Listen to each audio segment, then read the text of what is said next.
उधर भोपाल में नर्सरी में पढ़ने वाली 3.5 साल की मासूम से स्कूल बस में ही दुष्कर्म के बहुचर्चित मामले में कोर्ट ने 3 महीने में फैसला सुना दिया है। कोर्ट ने बस ड्राइवर हनुमत जाटव और उसकी मदद करने वाली महिला केयर टेकर उर्मिला साहू को दोषी करार दिया है। इन्हें आज सजा सुनाई जा सकती है। शनिवार को भोपाल जिला कोर्ट के विशेष न्यायाधीश शैलजा गुप्ता की कोर्ट में मामले की सुनवाई हुई। कोर्ट ने मुख्य आरोपी हनुमत जाटव को धारा 376 AB 376(2) और पॉक्सो एक्ट के तहत दोषी पाया है। विशेष लोक अभियोजक मनीषा पटेल के मुताबिक इन धाराओं में दोषियों को मृत्यु दंड तक की अधिकतम सजा का प्रावधान है।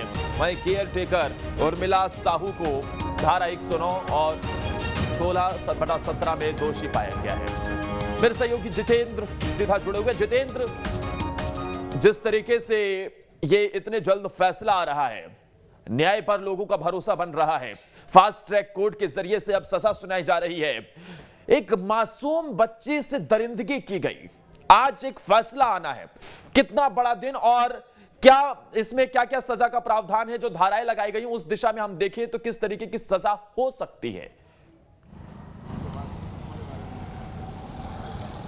बिल्कुल, देखिए बिल्लाबोंग स्कूल का ये मामला था और करीब 1 महीने पहले ये जो मामला सामने निकल कर आया था, जब एक नाबालिग स्कूल की छात्रा से बलात्कार का जो मामला था वो आया था और ये बताया गया था कि बस जो ड्राइवर है जो कि स्कूल से बच्ची को घर छोड़ने जा रहा था उसके द्वारा किया गया और इसमें उसके साथ एक सह आरोपी महिला अटेंडेंट जो कि उस समय बस में मौजूद थी वो ही बनाई गई थी और इन दोनों के ही द्वारा इस कृत्य को अंजाम दिया गया, जहाँ एक नाबालिग बच्ची से जो बलात्कार की घटना है वो की गई। जिसके बाद इस पूरे मामले में हमने देखा था कि किस प्रकार से कार्रवाई भी हुई थी। जो ड्राइवर था उसका मकान भी तोड़ा गया था। लगातार इस मामले को कहा जा रहा था कि जल्द से जल्द इसमें फैसला सुनाया जाए। आज फास्ट ट्रैक कोर्ट में ये जो मामला था लगातार चल रहा था और देखिए शुक्रवार को इस पूरे मामले में जो फैसला था, जो अंतिम सुनवाई थी वो पूरी हुई थी और फैसले को सुरक्षित रख दिया गया था। अब आज दोपहर के समय ये जो फैसला है आने वाला है। बताया जा रहा है कि इस फैसले के आधार पर जो धाराएं लगी उसमें 7 साल तक की सजा या फिर उम्र कैद का जो प्रावधान है वो इसमें होता है। तो अभी ऐसे में देखना होगा, क्योंकि एक नाबालिग बच्ची के साथ बलात्कार का जो मामला सामने निकल कर आया है, उसके बाद एक महिला से आरोपी भी इसमें बनाई गई है। तो उन दोनों को लेकर जो आज फैसला है वो कोर्ट सुनाएगा। हालांकि देखिए इसके बाद और भी ज़्यादा जो पिटिशन है वो की जा सकती है, क्योंकि देखिए हाई कोर्ट भी इसके बाद कहीं ना कहीं अपने फैसले की रह जाती है। अगर जहाँ पर जो आरोपी पक्ष है उससे लगता है कि उसके साथ गलत हुआ है, उसने ऐसा कुछ नहीं कहा है, तो वो भी हाई कोर्ट में जा सकता है। या फिर अगर इसके अलावा हम बात करें कि जो फरियादी पक्ष यानी कि बच्ची की तरफ से जो पक्ष है उसके माता पिता, अगर उनको लगता है कि जो निचली अदालत है उसने फैसला सही नहीं सुनाया है तो वो भी हाई कोर्ट में अप्लाई कर सकते हैं। लेकिन इस समय सभी की नज़र उस फैसले पर टिकी हुई है जो कि 1 महीने पहले हमने भोपाल में देखा था, एक मामला सामने निकल कर आया था, उस पर फैसला सुनाया जाना था। आज वो फैसला सुनाया जाएगा। तो अब देखना होगा कि नाबालिग बच्चों के मामले में लगातार मध्य प्रदेश जिस प्रकार से आगे बढ़ता जा रहा है, ऐसे में जिस तरह से फास्ट ट्रैक कोर्ट में इस मामले को लिया गया और फैसला सुनाया गया है, तो ऐसे और भी ज़्यादा मामले हैं जो कि हमने देखा है कि अभी भी न्यायालय में पड़े हुए हैं, पेंडिंग पड़े हुए हैं। तो उस पर भी अगर इसी प्रकार से अगर फैसला जल्द से जल्द 1 महीने के अंदर ही सुनाया जाए तो कहीं ना कहीं लोगों को भी इस बात का जरूर डर रहेगा कि अब जो न्यायालय की कार्रवाई है वो भी काफ़ी सख्त हो चुकी है। फिलहाल अब सभी की नजरें मध्य प्रदेश के राजधानी भोपाल में आने वाले उस फैसले पर है, जहां पर जितेंद्र आपका तमाम जानकारी देने के लिए। आज ये फैसला आना है और ये बेहद महत्वपूर्ण दिन है, क्योंकि अब जिस तरीके से फास्ट ट्रैक कोर्ट के जरिए से मात्र 70 दिन के अंदर यह फैसला आ रहा है, जो कि एक कहीं ना कहीं ऐसे आरोपियों, ऐसे जो व्यक्ति है जो जिन्हें मुख्यमंत्री शिवराज सिंह चौहान ने भी कहा कि नर पिशाच, तो जाहिर तौर पर सख्त कार्रवाई होनी चाहिए और न्यायालय का भी डंडा ऐसे अपराधियों पर पड़ना चाहिए। पूरा मामला क्या है वो आपको बताते हैं, जिसे लेकर सीएम शिवराज सिंह चौहान ने भी कहा कि ऐसे नर पिशाचों को छोड़ा नहीं जाएगा।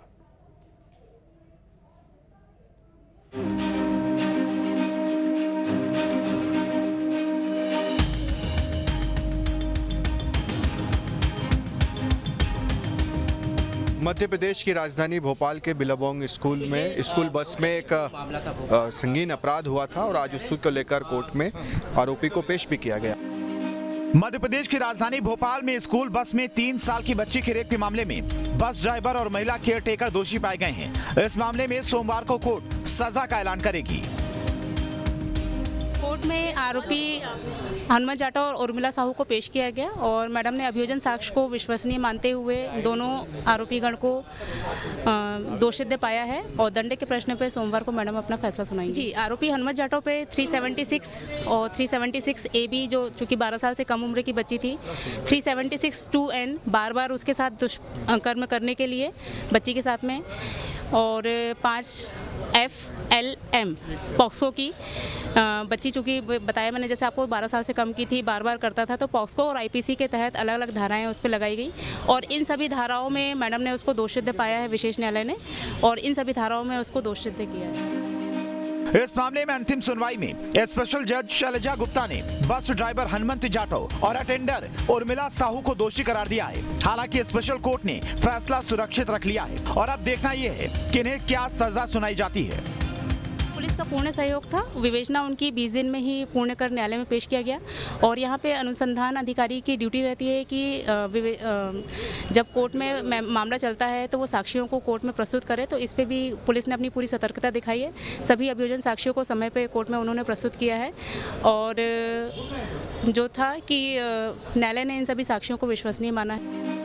तो वहीं इस पूरे मामले पर मुख्यमंत्री शिवराज सिंह चौहान ने भी 3 ट्वीट किए और लिखा कि मध्य प्रदेश देश का पहला ऐसा राज्य है जहां बेटियों के साथ दुष्कर्म करने वाले नर पिशाचों को सजा दिलाने के लिए कड़े से कड़ा कानून लागू किया गया है। भोपाल के एक निजी स्कूल की बस में 8 सितंबर को मासूम बिटिया से हुए दुष्कर्म के मामले में भोपाल पुलिस और प्रशासन ने तत्परता से कार्रवाई कर माननीय न्यायालय के समक्ष तथ्य एवं साक्ष्य प्रस्तुत किए। माननीय न्यायालय ने भी फास्ट ट्रैक सुनवाई करी। आज दोनों अपराधियों पर आरोप साबित किए गए। मेरा ये प्रण है कि मध्य प्रदेश की धरती पर ऐसे दुष्टों को बख्शा नहीं जाएगा। जितने भी सबूत पुलिस की ओर से प्रस्तुत किए गए थे, पेश किए गए थे, उसी के आधार पर दोनों ही आरोपियों को दोषी पाया गया है इस कोर्ट में। वीडियो जर्नलिस्ट अभय के साथ शुभम गुप्ता, न्यूज़ 8 भोपाल। वहीं मध्य भारत की पहली वंदे भारत एक्सप्रेस ने भी अब अपने सफर की शुरुआत कर दी है। इसके साथ ही साथ अब छत्तीसगढ़ को भी ये बड़ी सौगात मिल चुकी है। तो वहीं अब कई मुद्दों को लेकर छत्तीसगढ़ के मंत्री ने सवाल खड़े कर दिए हैं। ये रिपोर्ट आप देखिए।